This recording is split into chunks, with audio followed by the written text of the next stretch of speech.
Ekonomi lumpuh. Warga Israel jarah mal yang hancur di rudal Iran, curi uang hingga barang mewah. Kondisi ekonomi Israel kini berada di titik kritis setelah serangan rudal besar-besaran dari Iran menghantam sejumlah kawasan vital di wilayah tengah dan utara negara tersebut. Salah satu sasaran yang paling parah terdampak adalah sebuah pusat perbelanjaan mewah di kota Netanya, yang luluh lantak akibat serangan langsung rudal balistik.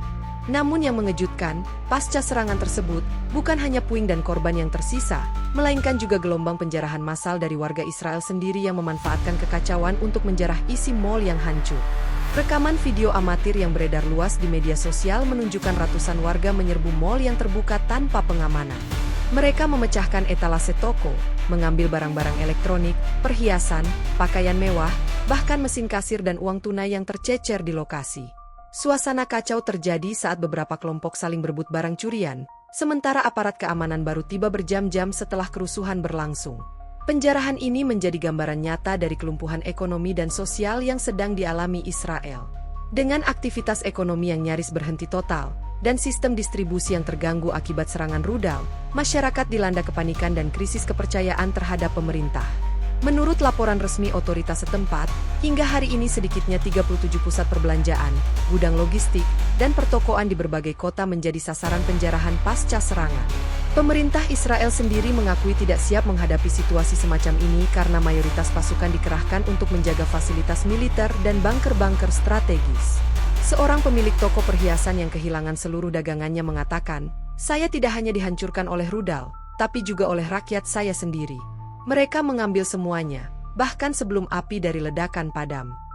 Kondisi semakin memburuk ketika jaringan listrik di sebagian wilayah kota Tel Aviv dan Haifa mengalami pemadaman akibat kerusakan pembangkit listrik. Bank-bank tidak beroperasi, antrian di SPBU mengular, dan pasar swalayan kehabisan stok dalam hitungan jam. Ekonom dalam negeri memperkirakan bahwa kerugian materi akibat penjarahan dan kerusakan infrastruktur mencapai lebih dari 3,2 miliar dolar AS hanya dalam waktu 3 hari terakhir. Nilai tukar shekel terhadap dolar pun anjlok tajam, menambah kepanikan di kalangan investor dan masyarakat.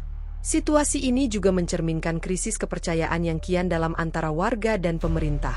Banyak warga yang merasa ditinggalkan dan tidak dilindungi. Sementara, sejumlah politisi oposisi mulai menekan Perdana Menteri agar segera menyatakan keadaan darurat nasional sipil, bukan hanya militer. Tak sedikit warga yang menyuarakan kemarahan melalui demonstrasi spontan di depan gedung parlemen. Mereka menuntut transparansi, distribusi bantuan logistik, dan penegakan hukum terhadap para penjara. Namun aparat keamanan belum menunjukkan tindakan tegas, dengan alasan keterbatasan personel di lapangan. Di tengah kekacauan ini, beberapa organisasi internasional menyerukan agar bantuan kemanusiaan segera disalurkan, terutama untuk kelompok rentan seperti anak-anak, lansia, dan warga asing yang terjebak di pusat kota.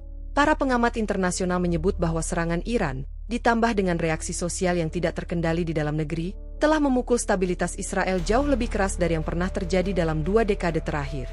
Hingga saat ini, belum ada tanda-tanda situasi akan membaik dalam waktu dekat.